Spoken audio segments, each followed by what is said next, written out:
G'day champions, today we've got the Xbox Series S. Finally got one for the channel, gonna do some pull apart videos and all the rest later on. But today we're gonna do a clean up on it, even these back ports here. So if you're enjoying these types of videos and you want to see more, please hit that subscribe button and support me on my journey to 10,000 subs because we're almost there, eh?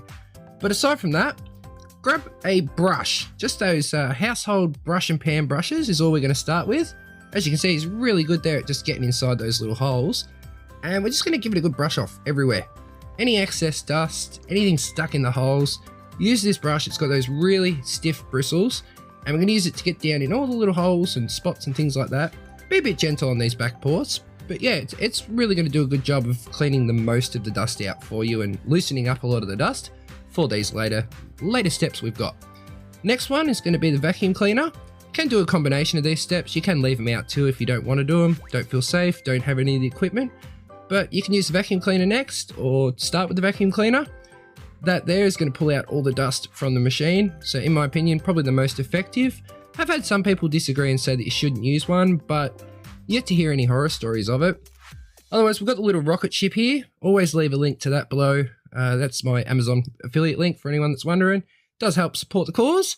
But yeah, you can see here, it does a really good job of clearing dust out of the device. It can push it back in though, so not 100% preferred, but another useful tool of all the things. It's my rocket ship. It's got to appear in the videos, doesn't it? It's got to appear. But yeah, it does really helps just to, clear it. It's like a mini air compressor, I guess you'd say. Then next step, we're going to get the isopropyl alcohol. You can use methylated spirits as well. And those that don't feel comfortable doing this step, don't do it. That's okay. I got so many comments on the last video. I'll put that up in the corner here, but honestly, just don't do it if you don't feel comfortable. But this alcohol, for anyone that does trust me, anyone that knows anything about electronics, anything 70% and above is safe to use on electronics. Footage is at 10 times speed here, and you can see it just evaporates away eventually. So just make sure you give it a good break so it can evaporate away, maybe 5-10 minutes tops, all right, if you really want to be safe. Next, we're going to grab these baby wipes. Now, these have a habit of storing excess moisture. So we really want to squeeze out any of the moisture first. A lot of brands don't, but I'm finding of recent, some of the brands do. Maybe we're buying higher quality ones lately, who knows? But anyway, yeah, we use the baby wipes here. They're really good at removing lots of marks, texture, sticky stuff, blooming whatever else. Parents, chuck it in the comments below what you use with these baby wipes on. They're not just good for wiping babies' butts, hey.